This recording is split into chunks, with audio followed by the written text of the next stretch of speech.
Welcome viewers. Today we are going to discuss MHI 108 Environmental Histories of the Indian Subcontinent and Introduction Part 2. हम लोगों ने part 1 में MA का जो course structure है उसके बारे में बातचीत की थी. आपको शुरू में बताया था कि व्हाट इज़ द स्ट्रक्चर. मैं ब्रीफली वो रिपीट कर देता हूँ so that you have a clear idea कि what we offer in our MA programme, and then I will continue from where we left in the first part of this introduction. जैसा आपको मालूम भी होगा, as you are aware, कि MA history is divided into 4 semester. First semester we have 3 courses. The first course is ancient and middle societies, MHI 101. Then we have MHI 104, political structures in India through the ages, and then MHI 105, history of Indian economy 1, from the earliest times to Sirsa 1700. In the second semester, we have once again 3 courses: MHI 102, modern world; MHI 106, social structures in India through the ages; and MHI 107, history of Indian economy 2, Sirsa 1700 to 2000. In the third semester, we have MHI 103, historiography and research methods; MHI 109, Indian national movement; and we have 2 interdisciplinary courses from political science, MPSC 004, social and political thoughts in modern India; and MGP 004, Gandhi's political thought. And fourth semester, we have MHI 108, environmental histories of the Indian subcontinent, which we'll be discussing today. And we also have MHI 110, urbanization in India 1, and MHI 111, urbanization in India 2. With this structure, let me move to where we left in the first part of this introduction. As I discussed in the earlier talk or earlier lecture, we have divided this course MHI 108 into 36 unit. हमने इस course को 36 unit में बांधा है. उन 36 unit को हम लोगों ने 10 ब्लॉक्स के अंदर डिवाइड किया है, और मैं पिछले लेक्चर में आप लोगों से 4 और 5 ब्लॉक के बीच में बात कर रहा था. मतलब we are discussing the 4th and the 5th block. In the 4th block, we have come to the changing land use and deforestation, reforestation and afforestation. हम लोगों ने इसके बारे में अपनी बातचीत शुरू की थी. मैं वो रिपीट कर देता हूँ so that give you a sense of continuity. In this unit number 15, we have changing land use. In the changing land use, we have been discussing in what ways, with the coming of the colonial power in India, the land use pattern has changed. किस तरीके से, जिसको नीलाद्रि भट्टाचार्य बहुत खूबसूरती से कहते हैं the great agrarian conquest, the title of his book the great agrarian conquest, कि किस तरीके से धीमे धीमे multiple ways of livelihood patterns change हो जा रहे हैं, और देयर इज अ टेंडेंसी और there is a pressure to move towards greater agrarian expansion, जिसको हम लोग कहते हैं the great agrarian conquest. So जो यूनिट 15 है उसमें हम लोगों ने बातचीत करने की कोशिश की है कि in what ways with the coming of colonialism we witness the changes in the land use pattern. मतलब जो भूमि के उपयोग थे उनके जो इस्तेमाल की पद्धतियां थी. फॉर एग्जाम्पल, हमारे पास पशुपालक थे, हमारे पास कृषि थी, हमारे पास वन उत्पादों को लेकर के, वन पदार्थों को लेकर के भी जो उसके ऊपर लोग डिपेंडेंट थे, जीविका थी लोगों की, जो जंगल में रह रहे थे उनकी जीविका वन पदार्थों के ऊपर थी. तो वो जो multiple ways of livelihood patterns थे उनमें बदलाव देखा जाता है, और धीमे धीमे under British colonialism greater demand for agrarian production, जो बाद में कन्वर्ट हो जाती है on one hand on the cotton and the Indigo, on the other hand वो आपको रिफ्लेक्ट करती है जाकर के with the introduction of coffee plantation and tree plantation. यही चीज जुड़ जाती है हमारी यूनिट नंबर 16 से. The title is deforestation, reforestation and afforestation. बहुत carefully we have selected the title deforestation, कि किस वजह से डिफॉरेस्टेशन हो रहा है during this period. We have also highlighted कि डिफॉरेस्टेशन पहले भी हो रहा था, मतलब वनों का हानि पहले भी हो रही थी, लेकिन उसकी जो मात्रा थी, the magnitude was not alarming or not causing major concern for the environment or for the climate. But during this period, the process which starts ultimately leads to major cause of concern for us. So deforestation, reforestation. जैसे जैसे colonial power को लकड़ी की ज़रूरत पड़ रही थी, लकड़ी की इनको बहुत ज़रूरत पड़ रही थी, छोटी मोटी ज़रूरत नहीं थी, बहुत ज़रूरत थी. एक एग्जांपल देता हूँ so you will appreciate what I am trying to say. जो पूरे उनके शिप बन रहे थे, शिपिंग इंडस्ट्री के लिए उनको लकड़ी चाहिए थी, और आप जानते हैं कि 19वीं शताब्दी के उत्तरार्ध में हमारे पास रेलवे का इंट्रोडक्शन भी होता है हिंदुस्तान में. With the coming of railway, लकड़ी का इस्तेमाल मल्टीप्लाई कर जाता है, मतलब अनइमेजिनेबली मल्टीप्लाई करता है. हमको लकड़ी चाहिए वैगन्स बनाने के लिए, हमें लकड़ी चाहिए स्लीपर्स बनाने के लिए, जो रेलवे लाइन बिछती है उसके नीचे जो स्लीपर्स लगते हैं वो लकड़ी की हुआ करते थे। अब हम उनको सीमेंट की बनाने लग गए, लेकिन पहले वो लकड़ी की हुआ करते थे। और लकड़ी के जो लॉक्स होते थे, लकड़ी के जो नीचे वो होते थे लॉक्स, वो धीमे धीमे ख़राब हो जाती थी। 4 से 5 साल के बाद आपको उनको बदलना भी पड़ता था। आप इमेजिन कीजिए कि हम 1000 किलोमीटर की रेलवे लाइन बिछा रहे हैं, उसके अंदर किस कदर हमें पेड़ों को काट करके पटरियों के नीचे बिछाना पड़ रहा था। तो जो लकड़ियों की डिमांड बढ़ रही थी और उसकी वजह से डिफॉरेस्टेशन हो रहा था, उसको रोकने के लिए रिफॉरेस्टेशन भी हो रहा है। मतलब जहां जंगल काटे गए हैं वहां के ऊपर जंगल लगाए जाएं। बट अब जो जंगल लगाए जा रहे हैं वो मोनोक्रॉपिंग के हैं, वो वाली लकड़ियां लगाई जा रही हैं जो लकड़ियां डायरेक्ट कमर्शियल यूज में आने वाली हैं। पहले जो जंगल थे वो नेचुरल थे, बहुत डाइवर्स थे, उनके अंदर बहुत डाइवर्सिटी थी। छोटे पेड़ भी थे, बड़े पेड़ भी थे, ऊंचे पेड़ भी थे, नीचे पेड़ मतलब हल्के पेड़ भी थे। तो ये जो डाइवर्सिटी थी वो खत्म होकर के विद द रिफॉरेस्टेशन आपको एक खास तरीके के पेड़ों की बहुतायत देखने को मिलती है।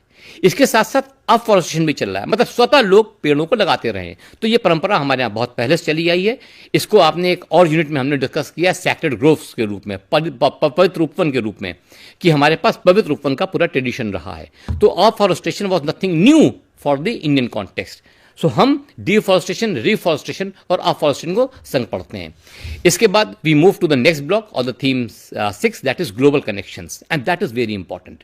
जब हम ग्लोबल कनेक्शंस की बात करते हैं, सो आपने अपने बाकी कोर्सेज में पढ़ा होगा, स्पेशली जो हमने मॉडर्न वर्ल्ड के बारे में आपको दिया है, एंशिएंट मिडिल सोसाइटीज में पढ़ाया आपने, और आपने अपने बीए में भी पढ़ा होगा कि with the discoveries of America, specially the north and south America, Columbus की यात्रा जो हो रही है, जो मार्को पोलो की यात्रा हो रही है, इन सब की वजह से जो 2 नए कॉन्टिनेंट बनने हमें डिस्कवर होते हैं या हमें मालूम चलते हैं, पुराने वर्ल्ड को नई दुनिया के बारे में मालूम चलता है। और सी से, पूरा सी का रास्ता, मतलब यूरोप से चलिए और अफ्रीका के पश्चिमी तट से होते हुए come to the Cape of Good Hope, South Africa आइए, और वहाँ से ऊपर चढ़ करके इंडियन ओशन में होते हुए आप हिंदुस्तान के वेस्टर्न कोस्ट के ऊपर आते हैं, मतलब अरेबियन सी क्रॉस करके आप वेस्टर्न कोस्ट पे आते हैं। धीमे धीमे ये ग्लोबल कनेक्शन बनने लग जाते हैं। And with the voyages of, with the यात्रा, जो नाव पे बैठ के यात्रा की मैगलन ने, उसने पूरी दुनिया को नाप दिया, चारों से गोल गोल घूम करके हमारे सामने एक ये तस्वीर सामने रख दी कि जो दुनिया गोल है। तो ये जो ग्लोबल कनेक्शंस बन रहे थे, और जैसे जैसे धीमे धीमे यूरोप का कोलोनियलिज्म साउथ अमेरिका में, basically led by Spanish army, French army, British army, इनकी वजह से जो अमेरिकास थे वो कांटेक्ट में आ रहे थे, और यही वो पावर्स थी जो अमेरिकास को अफ्रीका और एशिया के कांटेक्ट में भी ला रही थी। तो ये जो ग्लोबल इंटरकनेक्टिविटी बन रही थी, इस ग्लोबल इंटरकनेक्टिविटी को हम लोगों ने समझने की और समझाने की कोशिश की है in the context of nature. तो जो हमारी यूनिट 17 है, that is nature, capital and imperialism 1, and unit 18 is continuation of that, nature, capital and imperialism 2। In 2 units के अंदर हम लोगों ने, जिसको आप लोग जिन्होंने बीए ऑनर्स किया हुआ है उनको मालूम होगा, we call it the rise of modern West, कि जो मॉडर्न वेस्ट का जो इमर्जेंस हो रहा है उसमें कैपिटलिज्म मेजर रोल प्ले कर रहा है, और कैपिटलिज्म बाद में इंपीरियलिज्म में कन्वर्ट भी हो रहा है। किस तरीके से वो मूव करता है इन दैट डायरेक्शन, उसका नेचर पे क्या इंपैक्ट पड़ रहा है, या नेचर किस तरीके से उससे इंपैक्टेड है। अगर मैं एल्फ्रेड क्रॉसबी का रेफरेंस दूं आपको, so he uses the term the ecological imperialism और द बायोलॉजिकल इंपीरियलिज्म, जिसको रिचर्ड ग्रोव किसी और कॉन्टेक्स्ट में ग्रीन इंपीरियलिज्म के कॉन्टेक्स्ट में भी आपके सामने रखते हैं। मतलब विद द ग्लोबल इंटरकनेक्शंस जो हो रहे हैं, नए तरीके के पदार्थ, नए तरीके के पौधे, नए तरीके के जो पैदावार हैं वो दुनिया के अलग अलग इलाकों में ग्रो कर रही हैं। कुछ अमेरिका में इंट्रोड्यूस हो रही हैं, कुछ साउथ अमेरिका से आई हुई हिंदुस्तान में आ रही हैं, चीन में जा रही हैं, नॉर्थ अमेरिका में जा रही हैं।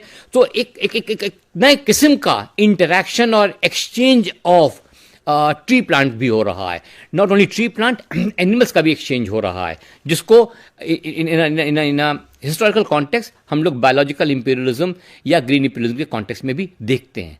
तो किस तरीके से ये जो दुनिया आपस में जुड़ती जा रही थी, इस दुनिया के जुड़ने की वजह से कैसे कैपिटल और इंपीरियलिज्म नेचर के एक्सप्लॉयटेशन को बढ़ावा दे रहा है या उस पर असर डाल रहा है, इसको समझने के लिए 2 यूनिट आपके सामने हमने रखी हैं, nature, capital and imperialism 1 and 2।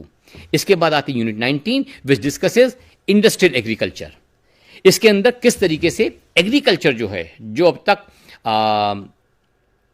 Subsistence के लिए थी, मतलब बेसिकली अपनी खपत के लिए हो रही थी, किसान की अपनी खपत के लिए हो रही थी, और उससे जो बचता था उसका इस्तेमाल सरकार करती थी, राज्य उसको एक्सट्रैक्ट कर लेता सरप्लस के रूप में या टैक्स के रूप में या लैंड रेवेन्यू के रूप में। इसके बाद इंडस्ट्रियल एग्रीकल्चर ग्रो करने लग जाती है, और इंडस्ट्रियल एग्रीकल्चर आज बहुत ज़्यादा फैलाव के अंदर है। मैं उसको दूसरे रूप से अगर कहूं कि जो आप प्रोसेस्ड फूड खा रहे हैं उसमें बहुत बड़ा रोल इंडस्ट्रियल एग्रीकल्चर का है।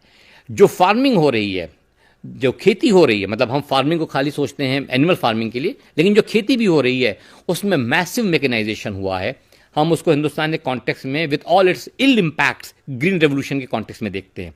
लेकिन हम ये भी जानते हैं स्पेशली रशिया में और अमेरिका में एक्सक्यूज मी, स्पेशली रशिया में और अमेरिका में किस तरीके से बड़े बड़े फार्म बना दिए गए और मैकेनाइजेशन किया गया, और with the help of machine लंबे लंबे खेतों के अंदर खेती की जाने लगी, जिसका एक इम्पैक्ट हमें अमेरिका में देखने को मिलता है डस्ट बोल के रूप में, कि चूंकि बीच में से सारे बैरियर हटा दिए गए हैं, पेड़ हटा दिए गए हैं, जिससे कि बड़े बड़े थ्रेशर्स काम कर सकें, ट्रैक्टर्स मूव कर सकें, तो चूंकि किसी भी किस्म की रुकावट नहीं बची है, मेड़ हटा दी गई हैं, पेड़ हटा दिए गए हैं, तो जब धूल का बवंडर डेवलप करता है तो इतना ज़्यादा विकराल रूप ले लेता है कि ये रिकॉर्डेड है कि अमेरिका में बहुत से लोग अपने तहखानों में भी, घर के नीचे जो तहखाने होते हैं उसके अंदर भाग के छिपना चाह रहे थे उस धूल की आंधी से, परंतु नहीं छिप पाए, क्योंकि जब सांस लेते थे तो उनके फेफड़ों में धूल भर जा रही थी और उससे बहुतों की बहुत परेशानी भी हुई और दर्दनाक मौत भी हुई।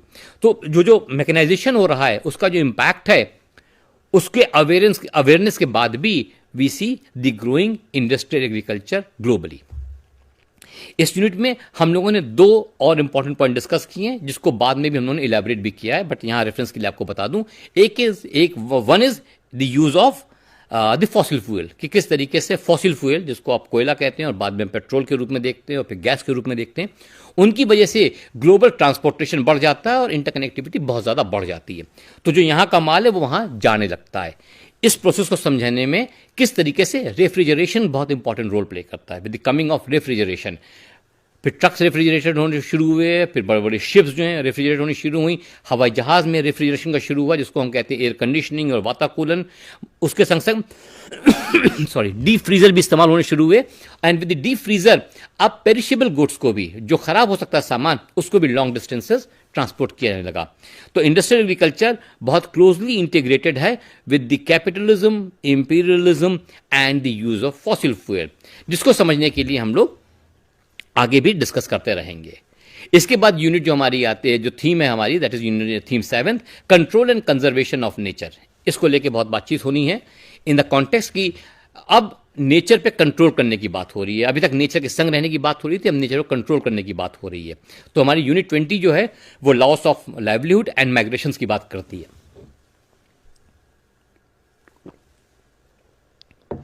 इसी यूनिट में हम लोगों ने किस तरीके से नेचर के ग्रोइंग एक्सप्लॉयटेशन की वजह से लोगों का लाइवलीहुड जो है वो उसमें इंपैक्ट पड़ रहा है सॉरी इंपैक्ट पड़ रहा है।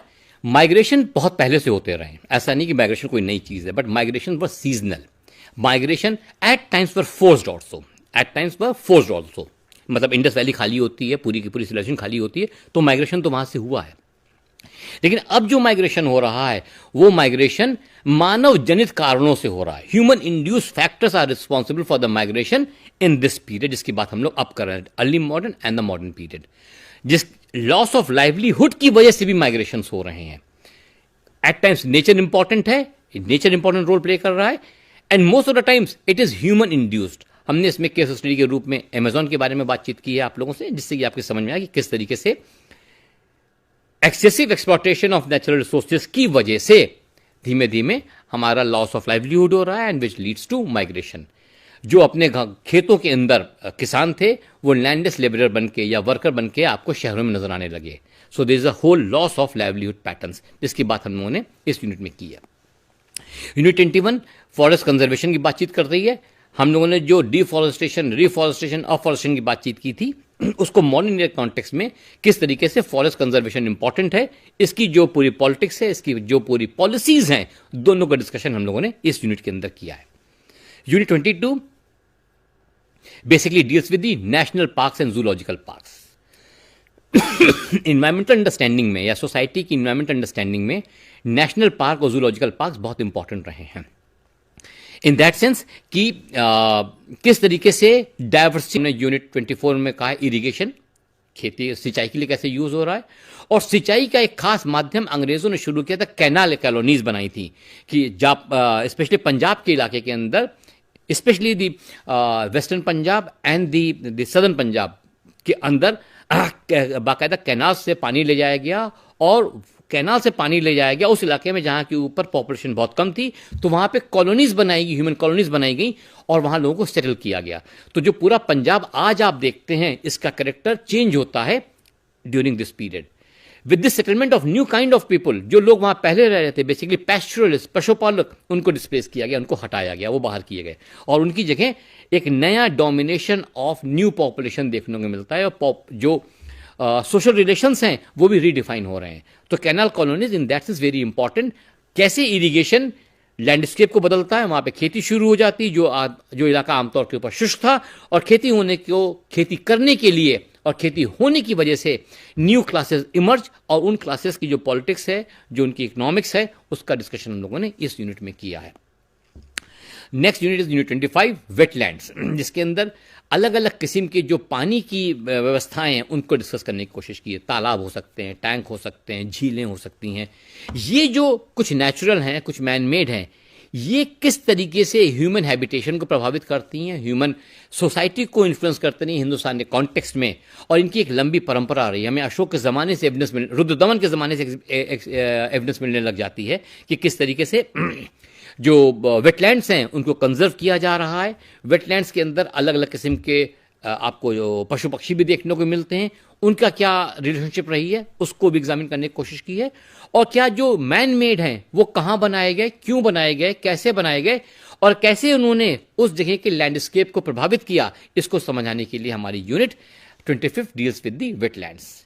Unit 26, big dams and displacement. ये बहुत कॉमन फैक्टर, बहुत ही कॉमन सेंस की बातचीत हो रही है, या मैं कहूँ बहुत ही नोन फैक्टर है कि किस तरीके से बड़े डैम जो once upon a time the temples of modern India के रूप में देखे जा रहे थे, वो डैम्स बाद में समझ में आना शुरू हुआ कि they were cause of major environmental displacement and environmental cause of concern. जैसे ही नदी बनाई, नदी के ऊपर डैम बनाया गया सॉरी, जैसे ही नदी के ऊपर डैम बनाया गया, डैम से पानी रुकता है, पानी रुकने की वजह से जो नीचे की नदी है उसके ऊपर डिपेंडेंट जो लोग हैं उनकी जीविका के ऊपर असर पड़ जाता है। न केवल जीविका के ऊपर असर पड़ रहा है, बल्कि जो मछलियां उस पानी के अंदर रहा करती थीं उनके जीवन के ऊपर भी असर पड़ने लग जाता है। मतलब बिग डैम्स जो हैं वो बनाए गए कि बाढ़ के पानी को रोका जा सके और जरूरत पड़ने के ऊपर पानी को सिंचाई के लिए लाया जा सके और उससे बिजली भी बनाई जा सके। अपने आप में बहुत ही नोबल आइडियाज थे, but it was also realize कि इसके इल कॉन्सिक्वेंसेस भी हैं कि जो नीचे की नदी है वो सूख जा रही हो, नदी के सूखने की वजह से मछुआरों के जीवन के ऊपर असर पड़ रहा है। तो ये जो पूरा इंटर रिलेटेड कॉन्सेप्ट है, इसको हम लोगों ने बिग डैम्स एंड डिस्प्लेसमेंट के रूप में समझने की कोशिश की है। साथ ही साथ ये भी आपके सामने हमने डिस्कस करने की कोशिश की है और इसकी चर्चा हमने पहले भी की है कि आमतौर के ऊपर डैम उन इलाकों में बन रहे हैं जहां के ऊपर ट्राइबल कम्युनिटीज रहती थी, जहां के ऊपर बहुत ज़्यादा खेती नहीं होती थी, जो जंगल का इलाका है। तो जंगल डूब जाते हैं, हमारी बायोडाइवर्सिटी डूब जाती है, और वो लोग जो ऑलरेडी सोसाइटी में मार्जिन पे थे इन टर्म्स ऑफ डेवलपमेंट, वो और पीछे हो जाते हैं और वो डिस्प्लेस कर दिए जाते हैं। डैम बन रहा है, फॉर एग्जांपल टेहरी डैम बन रहा है, टेहरी के इलाके के अंदर बिजली मिल रही है बड़े शहरों के अंदर, जो वहाँ के लोग हैं जिनकी ज़मीन डूब गई, पूरा पूरा शहर डूब गया, दे वर डिस्प्लेस्ड। तो जो ये this is part and parcel of development, this is part of parcel development. So we need to understand, but there were cost involve in this, और वो cost is basically cost affected those who were most vulnerable. So big dams and displacement हम लोगों ने इसके बारे में बात करने की कोशिश की है। वाटरस्केप्स की आखिरी यूनिट जो है इसको हम लोगों ने फिशरीज का नाम दिया। इसके अंदर हमने मछली पालन की बात की, मत्स्य पालन की बातचीत की है। It's very important.